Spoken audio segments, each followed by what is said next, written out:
Thank you, everybody. Thank you for being here. This is October 6th. I'm Nick Cook, the Director of Public Policy for Michigan Coalition Against Homelessness. Next slide.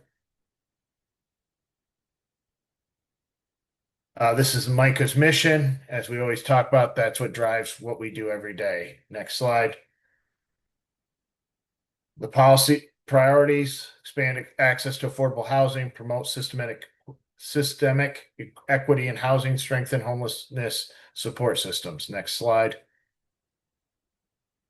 Empower community and personal engagement, diversify funding streams for housing and homelessness, and improve housing crisis response.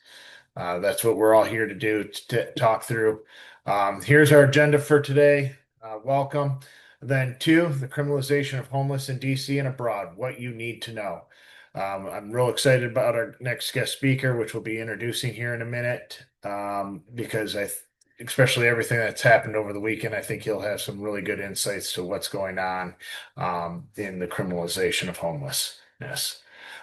Three, federal and state updates, as always, MICA updates, and then where you come in and continue the advocacy. Next slide, please.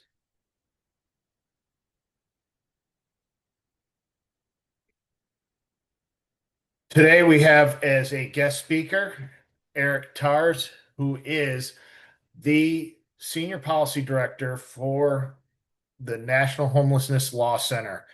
He's leading his responsibilities, leading the development, oversight, and implementation of the Law Center's policy advocacy agenda to cultivate a society where every person can live with dignity and enjoy their basic human rights, including the right to affordable, quality, and safe housing. Eric has helped spearhead the launch of the Law Center's National Housing, Not Handcuffs campaign, has served as counsel of record in multiple precedent-setting cases, including Martin v. Boise in the Ninth Circuit, and is frequently quoted in national and local media, including NPR, AP, New York Times, and Washington Post. Before coming to the Law Center, Eric was a fellow with Global Rights U.S. Racial Discrimination Program and consulted with Columbia University Law School's Human Rights Institute and the U.S. Human Rights Network. Eric received his JD magna cum laude as a global law scholar at the Georgetown University Law Center. He received his BA magna cum laude in political science from Haverford College and studied international human rights in Vienna at the Institute for European Studies and at the University of Vienna. Without further ado, I want to thank Eric for coming on today.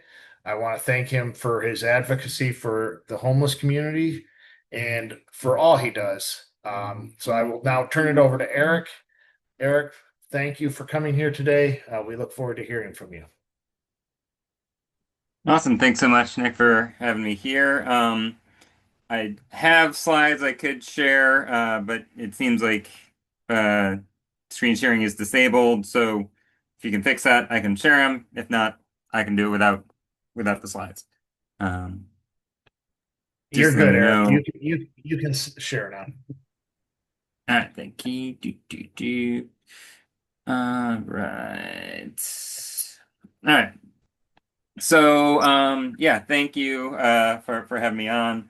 I'll try and keep this quick, and so there'll be time for questions. Um, why is this not going forward? There we go.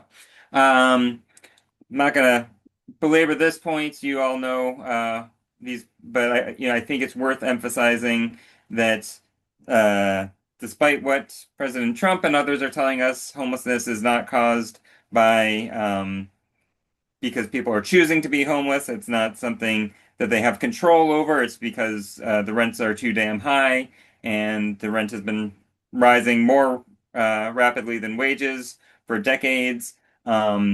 Sleeping outside is not something that people are choosing, and so it doesn't make sense to try to deter it with criminal threats of criminal punishment. And that, in fact, not only will not solve the problem, it will only make it worse. Um, uh, but on the one hand, we know that despite the fact that the lack of affordable housing is the primary cause of homelessness, communities are responding not with building more affordable housing, but instead with making it a crime to be poor, sick, or disabled. These laws have existed for centuries, and that part of this is not new. But what is new is whereas these policies used to come out of sort of an organically bubbling up. There was a camp on the corner, and some constituent called their mayor and said, "I want it gone." And that mayor would say, "Okay, we'll pass a law so that that person can't be there because that's easier than trying to actually solve their homelessness, more politically expedient, at least." Um, what is new is that it didn't used to be that there was um, a national constituency actually actively lobbying for and pushing uh, criminalization policies. And that changed about 5 years ago with the advent of the Cicero Institute, and things have been dramatically changed since there, to the point where now Cicero has the ear of the president and is creating national homelessness policy. And so we'll talk a little bit about this, how what started with the Cicero Institute um, was kind of given a full green light in the Grants Pass versus Johnson decision last year, and that has paved the way for the executive order that we saw this past summer, the DC takeover, and the things that have come since then. Uh, so, as I said, like what we had before, criminalization policies, widespread, but still bubbling up from below. No real national constituency pushing for it. Now, uh, starting in about 2019, uh, the Cicero Institute was founded by Joe Lonsdale, a tech billionaire and venture capitalist, who moved to Austin. And just as they repealed their anti-camping and anti-sleeping laws, he thought that was the stupidest thing he'd ever seen. So he funded a local ballot initiative to get it overturned. And he said, "Hey, Austin is a blue city in a very red state. Let's go to the state legislature and see if we can get them to pass a state law that says camping is illegal," which they were more than happy to do. And unfortunately, the law not only says that it's against the law to camp on the streets, it also punishes cities if they don't actively enforce that law, allows the state attorney general to bring a lawsuit against them and could potentially deny them all of their homelessness funding if they don't enforce that law. Um, and so uh, then, having done that, they realized, oh, wait, there's tons of these blue cities and red states. And he hired lobbyists in dozens of states across the country to take that template from Texas and push it in other state capitals. And you can see on this map here, we've been tracking these efforts. Many of these bills have passed. Those are the red dots. But there are also all these yellow dots showing this is just from the last session bills that failed. And these are bills from prior sessions that have failed. So, as powerful as the Cicero Institute is, as deep as their funding goes, and the fact that they can hire these lobbyists to go out and push these laws, in the places where folks have pushed back, they have won more often than not. So that's the good news here, is that when we stand up, when we speak out against these laws, um, we can win. And one of the uh, kind of biggest features of concern, primarily for this group, is that when they try and pass these laws, the laws say that it's illegal to sleep on the streets. People's funding can be threatened if they don't actually, if communities don't enforce it. They promote shifting funding, taking funding away from proven evidence-based housing first solutions and shifting that to short-term encampments, legalized encampments and high barrier shelter type facilities. So that's their model that they're pushing, and it's taking away funding from the things that actually work and pushing it to the things that don't. Um, So, as all of this was going on at the state level, actually, I'll say one more thing. Um, you'll note that there's some of these red dots in blue states as well. It's while this started off with a very red-blue sort of dynamic, unfortunately, we've seen in too many places where this is no longer a red-blue issue.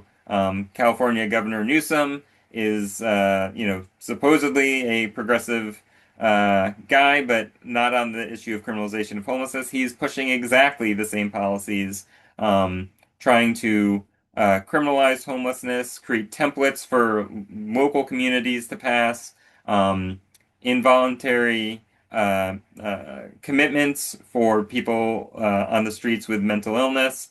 So, yeah, this is not just a red versus blue issue anymore, which also makes it much more difficult to do some advocacy and cast this as, the Trumpian policy that it is, when you have folks on both sides of the aisle doing it.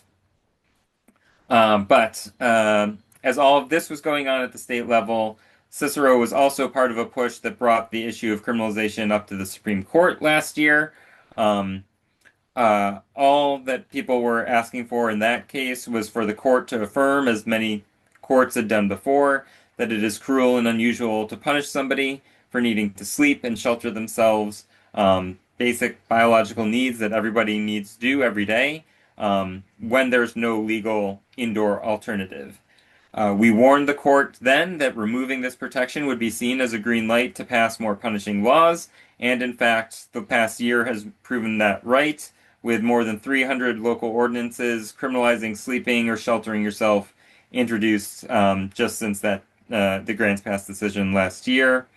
Um, and then it was also seen as a green light for the president, who had tried to do some of this approach back in his first term, but was stopped by the Martin versus Boise decision. Now, with that out of the way, he had his way paved for Executive Order 14321, which starts off using this very dehumanizing language, very similar, in fact, to the language he uses around undocumented immigrants, to set the stage for their detention. Now he's trying to set us up for the detention of unhoused citizens, moving from non-citizens to citizens to the most vulnerable citizens, people who he can demonize, in order to push these policies and test them out for the rest of us. This executive order directs the Department of Justice to reverse any legal precedent that would stand in the way of increasing civil commitments, involuntary commitments for people experiencing mental health issues, um, and provide for the DOJ to provide guidance to lower barriers to commitments. And in fact, one of those approaches is modifying what's called the gravely disabled standard, so that if you are homeless, that's a sign that you can't take care of yourself, and therefore that's a sign that you have a mental illness. So basically, anybody, by virtue of the fact that they don't have a house, could be deemed uh, in need of commitment, involuntary commitment. It directs the Attorney General or the Agriculture Department, HHS, and HUD, and Transportation Departments to refocus their grant programs to focus on cities that criminalize substance use disorder, camping and loitering, squatting, and lower barriers again to those involuntary commitments. Um, uh, and those are actions that we've already seen in the HUD builds notice of funding opportunity in early in September, and we expect to see it in the upcoming funding notice of funding opportunity for the re-competition with the main COCs in the coming weeks. We did file a lawsuit against that. That initial the COC builds funding opportunity is paused as they kind of work that out. But they're already implementing the executive order in that way. Um, it also directs the Department of Justice not only to make sure that safe consumption, harm reduction type approaches around drug use are defunded, but that they are potentially prosecuted either civilly or criminally for trying to help people uh, do harm reduction. Um, so all of this is, you know, that's what it does. What it does not do is actually fund housing or support or the things that will solve homelessness. Um, and it's instead it's going to be making homelessness worse. This was then followed by the executive order ordering troops into DC and federal law enforcement explicitly for the purpose of getting rid of the homeless under bridges. Um, although he said that people would be offered shelter. Trump provided no funding for that shelter, and in fact, only through the heroic efforts of local service providers were we able to get many people out of harm's way before the sweeps came through. But many were still picked up on other open warrants or immigration charges. And of course, all of this military deployment is costing millions of dollars that could be much better spent actually solving the problems. Um, and although DC was first, as we know, this is being spread across the country, and Trump is trying to create a quote rapid mobilization force that would be in part tasked with sweeping homeless camps. Um, and as I said, there has already been some of this language getting into the COC builds NOFO, requiring communities to check boxes that say their jurisdiction prohibits public camping, and that's enforced, that it prohibits drug use, enforces that, that they are going to cooperate with federal immigration enforcement. Um, uh, there's a provision that says they have to not deny that gender is a binary and the biological basis of gender. Um, so all of these are yeah, just things that disqualify many organizations that have been doing evidence-based best practices, creating welcoming spaces for folks. It's a automatic disqualifier for even applying for the funds. Um, and as I said, we've kind of seen Trump now using the National Guard both in the anti-immigrant and anti-homeless spaces, and we know that he wants to use the same detention plans that he piloted with undocumented immigrants in Alligator Alcatraz to build massive homeless detention camps.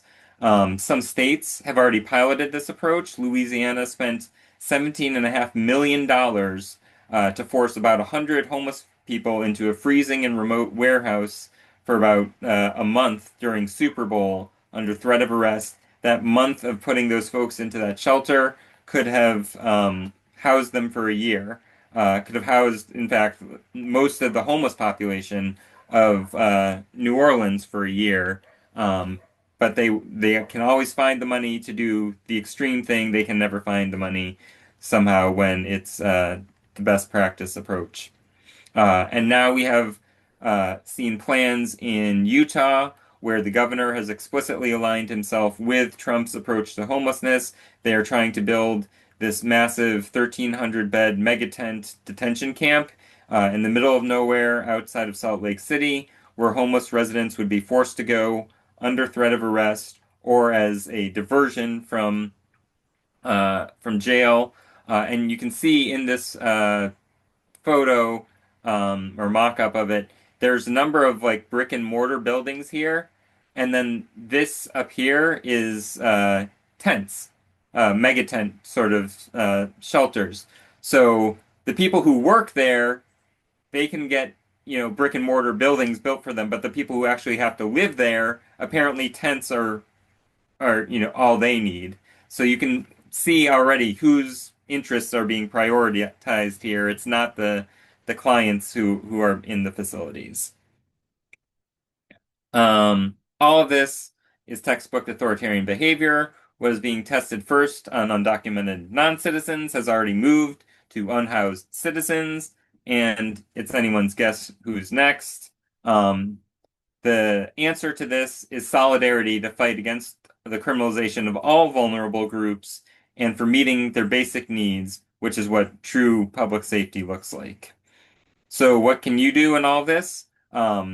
I'll drop some links in the chat, but you can call on Congress to pass a national bill, the Housing Not Handcuffs Act, that would stop the federal government from implementing these criminalizing steps unless adequate alternative shelter is available. You can get your state or local government to pass either bills repealing criminalization ordinances or to pass bills that provide protections for people. There is a bill in Michigan. Um, I don't remember the bill number off the top of my head, but I'll stick it in the chat when I get it. Um, but what we saw in DC, for example, was Trump saying that they weren't creating a new law, they were just enforcing DC's existing anti-camping law that DC hadn't enforced as harshly as they wanted it to be. So the best thing that people can do if they want to protect their unhoused citizens is to get those laws off the books before Trump comes in and says, I'm going to enforce them for you.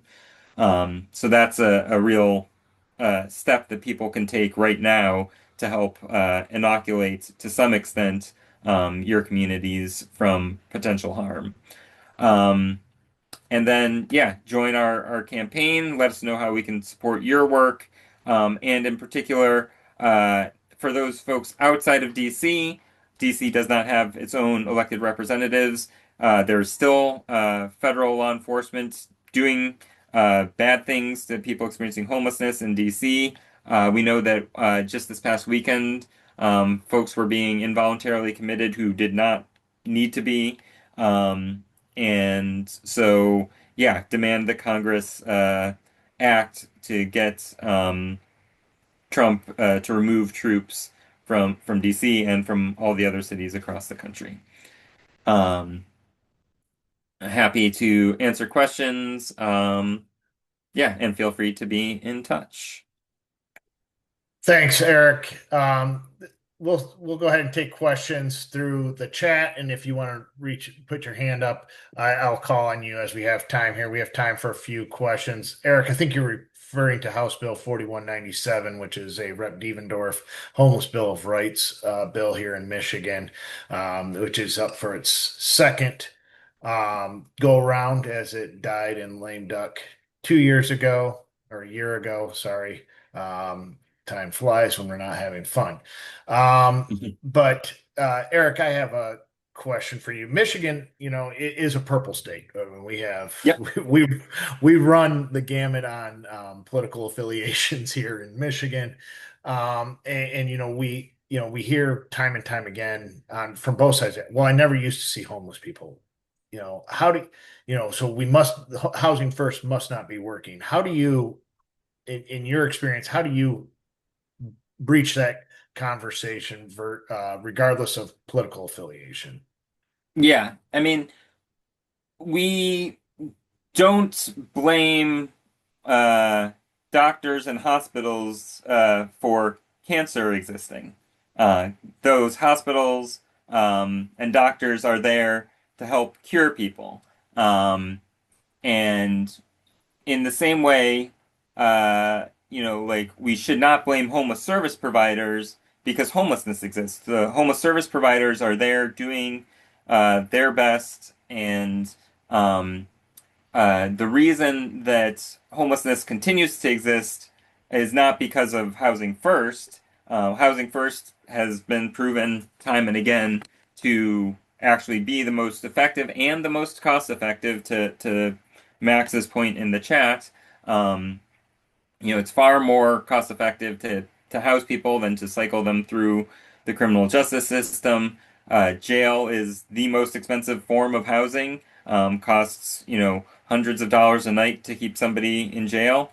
Um, so uh, yeah, the reason that we have homelessness in America is because over the past 40 years, uh, we have lost our affordable housing, the naturally, not even naturally occurring, the subsidized housing stock that was built back in the 1940s through the 1970s when our government actually supported the growth of affordable housing. And even folks who think that they don't live in subsidized housing, most of the housing that we see in the suburbs was massively subsidized through development tax credits and then was further subsidized through mortgage interest deductions and things like that. So if you live in your own home, you live in subsidized housing, you just don't think of it that way. But the removal of many of those subsidies has caused the our affordable housing supply to shrink drastically. And right now, more than half of renters in America can't afford the rent. And so, unless you think that means that more than half of American renters are lazy, and it's their fault that they can't afford the rent, we have systemic problems going on. And so, uh, a person experiencing homelessness is just a renter who could no longer afford the rent.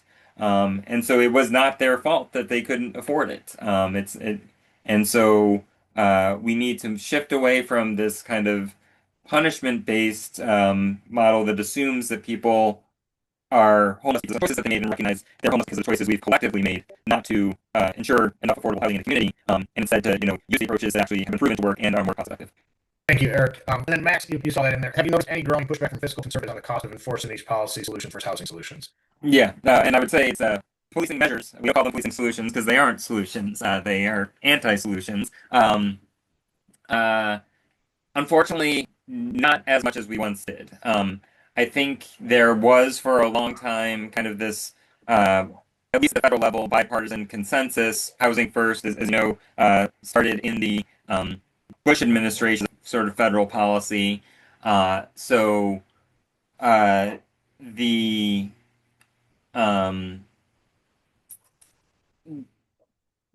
there has been this federal consensus and at the state and local level that housing first and anti-criminalization is both the socially progressive as well as the fiscally conservative kind of approach. That really changed with Trump's first presidency when he started speaking out against these sorts of policies and demonizing people experiencing homelessness and calling out housing first as a failed policy. Um, and uh, we have seen even fiscal conservatives who used to support housing first for exactly those reasons that they knew it actually was better, not willing to stand up to Trump. And that housing first has now become kind of a toxic term on Fox News, the same as wokeness or critical race theory. So yeah, even folks in Congress who we know better, at best are no longer vocal about supporting it, and at worst are echoing the president's rhetoric now. So it's really been frustrating.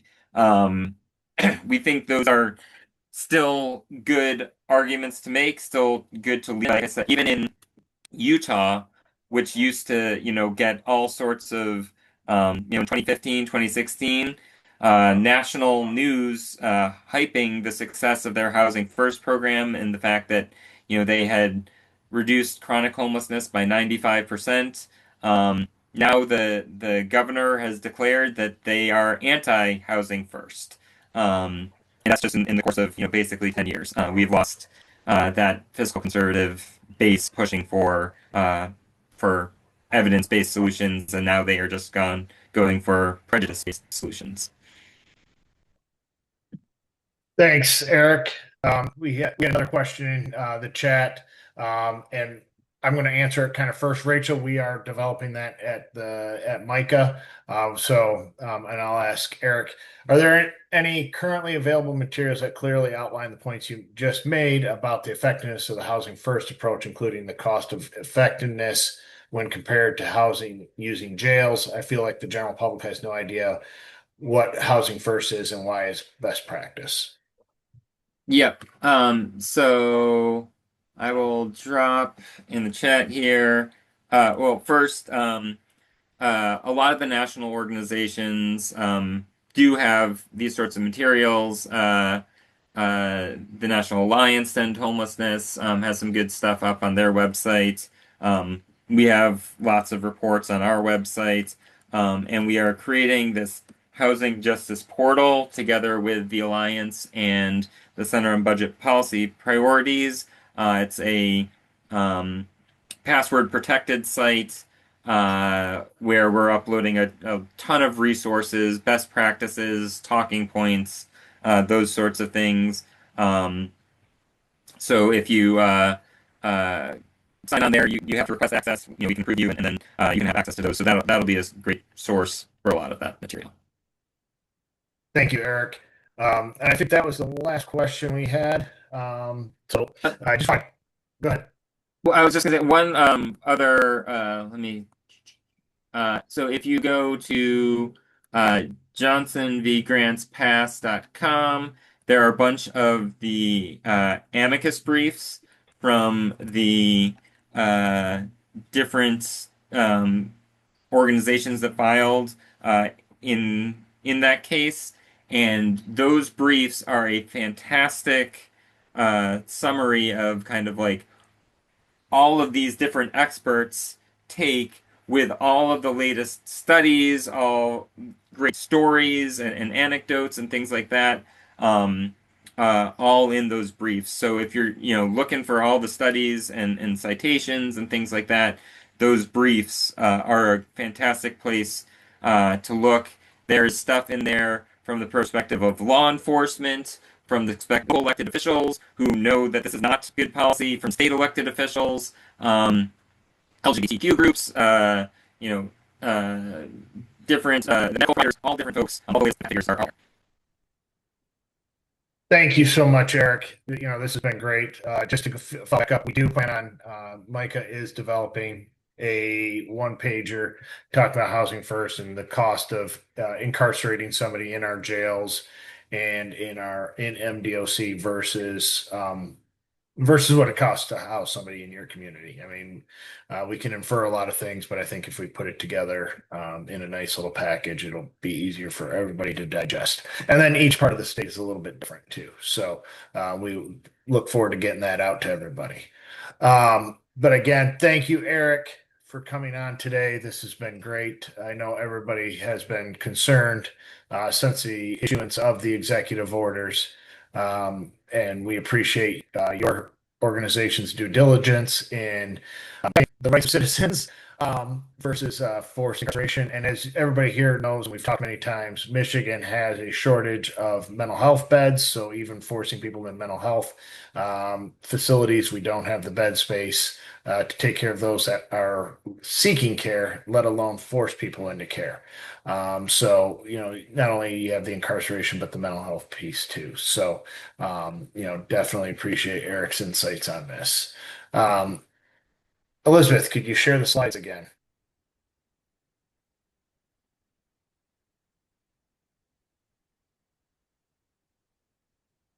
Federal updates. Next slide. Reason this chart hasn't changed since the last time I briefed it is because we've had nothing, no change. We'll get into that in a second here. Next slide.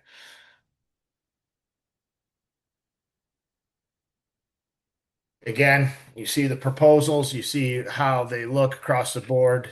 Just to Eric's point earlier, we are issuing these executive orders removing, wraparound services, but we're disinvesting, de-investing in actual programs that work, removing funding from the COCs in the president's proposal. House proposal is a little bit more fiscally conservative versus programmatically different. And then the Senate proposal was a little bit of an increase, but not too much of an increase to actually reduce homelessness. Next slide. Presidential executive orders, don't need to talk too much about those. We went in depth into those a few minutes ago, but there are two main ones out there that everybody's tracking. Again, this is a policy directive. It's not law. So, continue to monitor this, continue to watch groups like Eric's and other national organizations as they continue to speak out against it. And if you don't know, ask questions. Be happy to talk through these issues. Next slide, please. Again, the canary in the coal mine, as I've been calling it. It's the COC builds NOFO that was issued in September. Continuing to watch this, having conversations with members of Congress. The prohibition on the public camping, the cooperation with federal law enforcement are problematic, but then also the compliance with SORNA, which is the Sexual Offender Registry and Notification Act, requiring those that are unhoused to be basically tracked and mapped by the COCs, requiring now COCs to do law enforcement. You all don't receive enough funding it is to provide services. Now they want you to do something outside your scope and then also to have law enforcement abilities. That is a unfunded mandate. It's also puts your people in harm's way, and do things that take them away from actually providing services to those that are in need. Next slide. Here we are, the federal government shutdown. Bottom line, FY26 budget is not approved. Congressional Republicans are saying they have proposed a clean CR, continuing resolution that would go until the end of November so that they could discuss some of these policy concerns. The congressional Democrats counteroffered for a rollback of the One Big Beautiful Bill Act Medicaid cuts and then the Affordable Care Act subsidies. This would then continue to the government through just the end of November. They have been now trying to, in the Senate, pass short-term budget bills that are even shorter term, but those have even been defeated, both lately as Thursday and Friday, and I know there's conversations about doing it again today. So more to follow on that. There is a correction to this slide. When I made the slide, the HUD continuity of operations had not been posted onto their website. It has now been posted onto their websites. Remember, previously HUD has had minimum staffing, just like most agencies, to maintain operations, maintain health and safety of the department, health and safety of those consumers of the department. But we have seen a huge reduction since January in the amount of staff at HUD. You'll see a degradation of services even more so during the shutdown because of those layoffs and retirements from HUD back in February. Tenant-based rental agreements and project-based rental agreements should have sufficient funding to get us to at least 30 days. In HUD, a lot of these contracts are front-loaded. So as long as you're drawing down off of those funded grants, funded contracts, you should be good. However, the longer this shutdown goes, especially if we start passing 30 days, when contract renewals come back up, those will not be renewed. So continue to watch, know what funding that you're on, when that funding is supposed to run out. And each of those is dependent on the COC, the tenant, the project. So continue to watch those and stay updated. Have conversations with myself, with members of Congress in your district, so that we can all continue to support you all. Next slide. Congress is back in DC, can take action. Just this past Friday, we posted another action notice.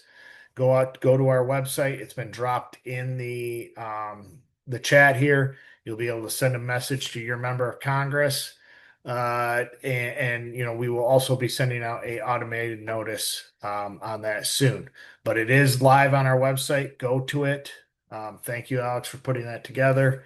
It is important that we continue to discuss what is happening with not only Housing First, but the Politico article that came out last Monday saying that HUD is going to implement some of these changes that the Cicero Institute is pushing, and that also, um, we saw in some of the president's proposals.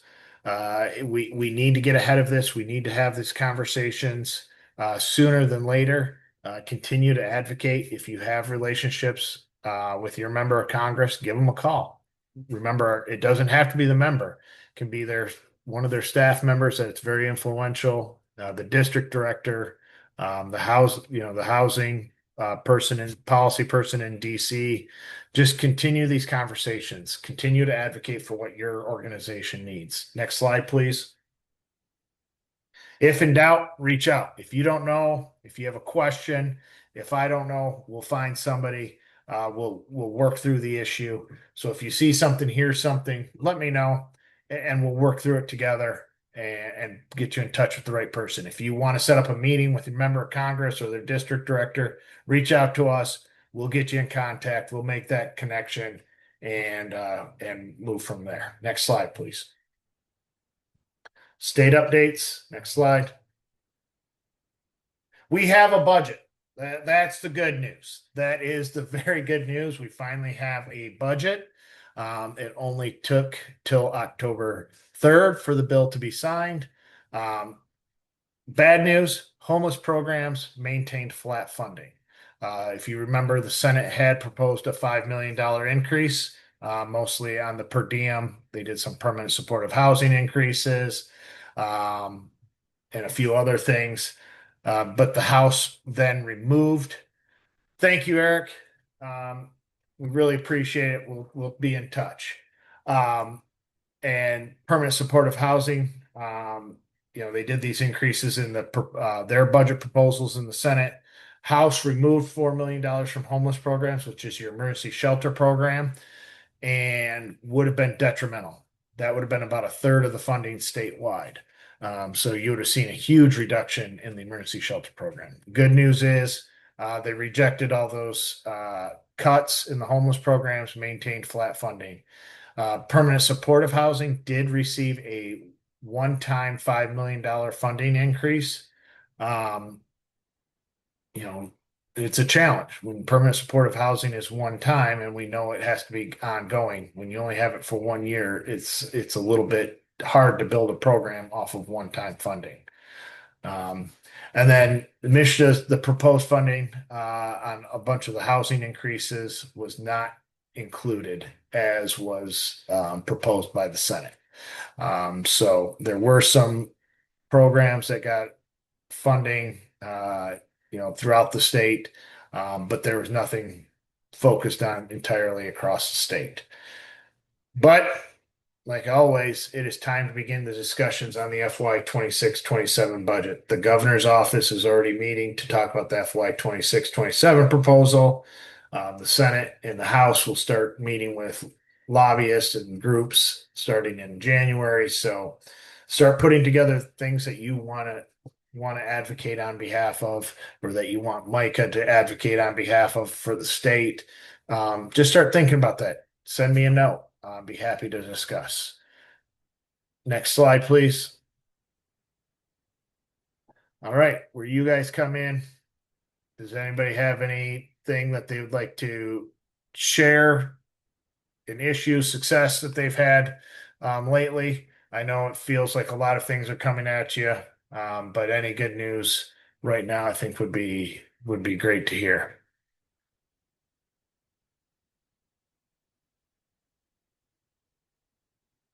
Well, if you have something to cheer about, drop it in the chat, and we'll be happy to flag it for everybody. Next slide, please.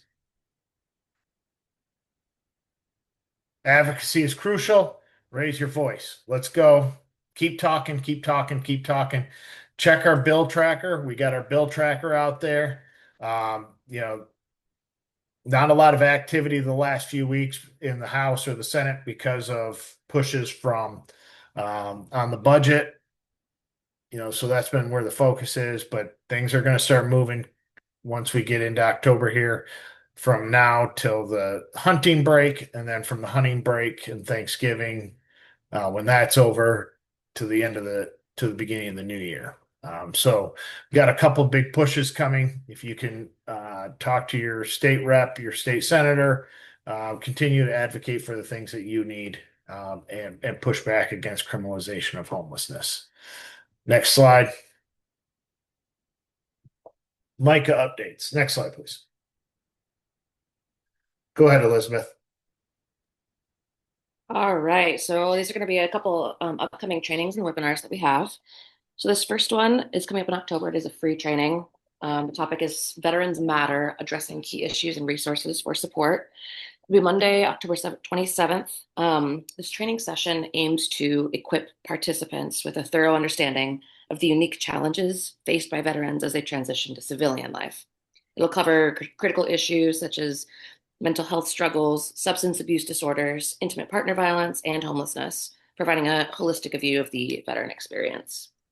While this is free, you can get 1.5 CEUs for this, and at the session, you'll get the payment information. Okay, and for the next one, that is our free one. In November, we've got a paid training, and this one is Mastering Motivational Interviewing from Basics to Advanced Skills. That'll be November 12th. And participants will gain a deeper understanding of the spirit of Michigan, discovering how practical strategies are good for motivating change, advanced skills for complex situations, because we know that working in housing and homeless services often means navigating really high stress situations and responding to many clients in various levels of crisis. It is paid, it's $160, but you do get 6 CEUs for this. Okay, the last one, the hidden barriers to functioning, the role and impact of trauma. This is November 13th. And in this training session, you'll understand how adversity and trauma impact the functioning of the nervous system. It'll help increase your ability to identify the signs and symptoms of PTSD and how to engage with evidence-based treatment approaches and to be equipped to make appropriate referrals to treatment. So it's good for those who work with people experiencing homelessness or other adversities to understand the impact of recent and past traumas on different levels of functioning.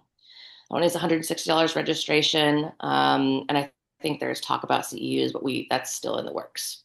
And that is it for trainings. Thank you, Elizabeth.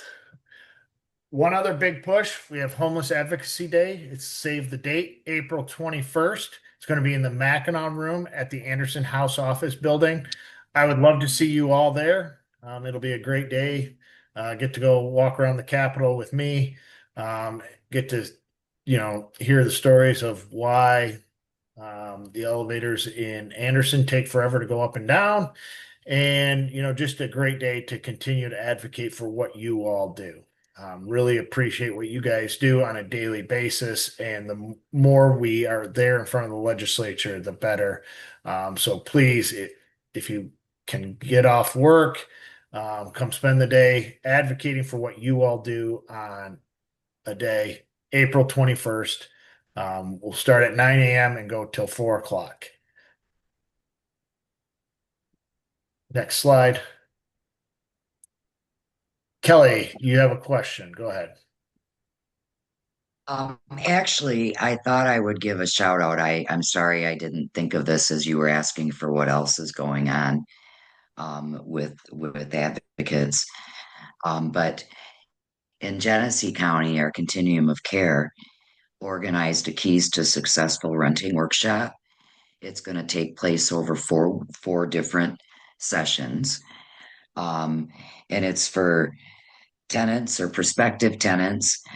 The first session is going to be on how to manage your money. Basically, it's going to be conducted by our local credit union, financial and education, like budgeting and savings and banking basics. The second session will be on landlord-tenant relations, how to develop good relationships with landlords. The third session is going to be tenants' rights and responsibilities legally. And then the last session, I'm going to talk about the Flint Genesee Homeless Court Program. We'll also have speakers on shopping on a budget and shut off preventions. And then each participant will be issued a certificate for the sessions that they attended so that when they go to rent, they can let the landlord know that they've engaged in that. But it's going to take place over 2 weeks in October, and then the other two sessions will be in November. So just wanted to give. Thank you, Kelly. That was great, and it is good to see things are going, well for you all, and that you guys are able to put that together. I know this slide is redundant from last month, but what I want is everybody to continue to think about, how do I engage my member of Congress? How do I tell them that housing first works? How do I stop criminalization of homelessness?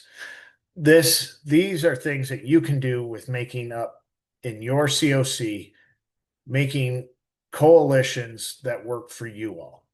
I mean, it could be your sheriff, it could be your CMH, it could be your school district. For the first time, you get people that have heard me talk multiple times understand this is the first time in my memory that the social safety nets are all being attacked at the same time. Your Medicaid, your SNAP, your housing services, all of those are being attacked at the same time. So we're going to have different groups of advocacy, different coalitions that we build. So just really think about how you're going to build the coalition in your community. It could be your county commissioners, which I talked to the other day.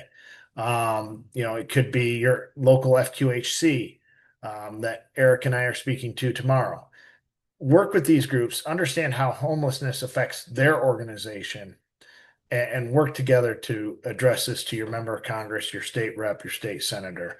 Really appreciate what you all do, and together we can all make a difference. Next slide. You have any questions about the Legislative Action Committee or what we talked here today, please reach out. Here's my contact information. Don't be a stranger. I enjoy hearing from you. I do owe you all a one-pager on the cost of homelessness versus incarceration, and a one-pager on the housing first. We'll continue to develop that. Please join us next month in November for our LAC. We will hopefully find another great speaker like Eric today. Eric is a great resource. If you have any questions, he really means it. Reach out and ask him your question. With that being said, if there's no questions, I really appreciate everybody being here today. Again, thank you. Thank you for what you do. We are in very strenuous times. Stay in touch. If I hear anything about the federal shutdown, we will, where it looks like HUD funding will fall out, we'll send out updates. And then we'll continue to update our advocacy tracker. Go there, sign up, message your member of Congress, put out the word that housing first works, and that the plan to change funding streams and do the 2-year no or the 1-year NOFO for the COCs is detrimental to the services and detrimental to your organizations. So don't be afraid to reach out to your members of Congress and continue to advocate. With that, thank you for joining us today. I look forward to seeing you next month. Stay connected with us. Here's all of our contact information. And next slide. We'll see you next month.